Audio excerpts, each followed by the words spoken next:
Hi, Mr. Sandman here. Door removal can be very critical to your floor job. It comes in handy in two ways. First of all, it is an obstruction that typically is in the way of a floor refinisher, getting in the way of the floor and being able to work around them. Much easier without the door in place. And also when you're ready to move furniture, it does give you that extra inch or so of jam space to get things through a doorway. So the door removal is a very simple task, but again, if you don't have the right tools and you don't do it the right way, you could damage both the floor and maybe injure yourself. So a quick and simple way to remedy that situation is by using a piece of hardboard underneath the door that you're going to be removing. Simply slide it under so that when the door hinge pins are removed, if the door drops, it hits the hardboard, doesn't damage the floor.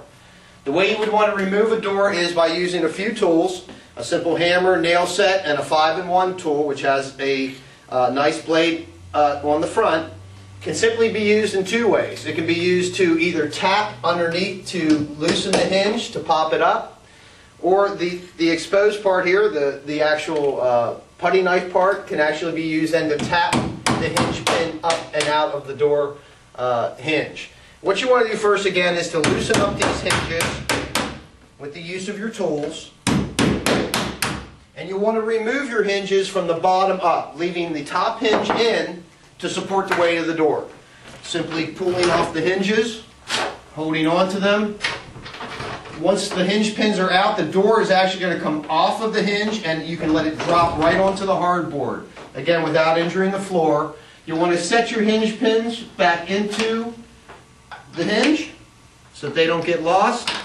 Plus, you may also want to wear gloves. If in fact these haven't been moved in a while, you're going to get a lot of dirt on your hand, a lot of grease from the actual hinge pin. You don't want to get those on the door or onto your hand. Simply use a disposable glove. That works well. When the door is carried out, again, it's sometimes difficult to get through the jam. You can tilt by sliding it through the jam, or another way is to simply just rotate the door, carry it out horizontally. When you're replacing the door, you're just going to reverse your operation. You're going to hold your hinge pins in your hand.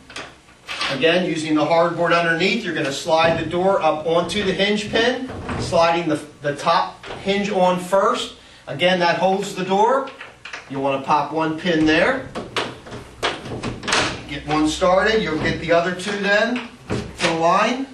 Simply popping the hinge pins in. If they don't align completely, simply close the door. A lot of times that'll align the pin and enable you to set the pin back the rest of the way.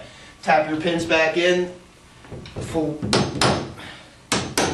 back into your hinge, and there your door is removed and replaced very safely.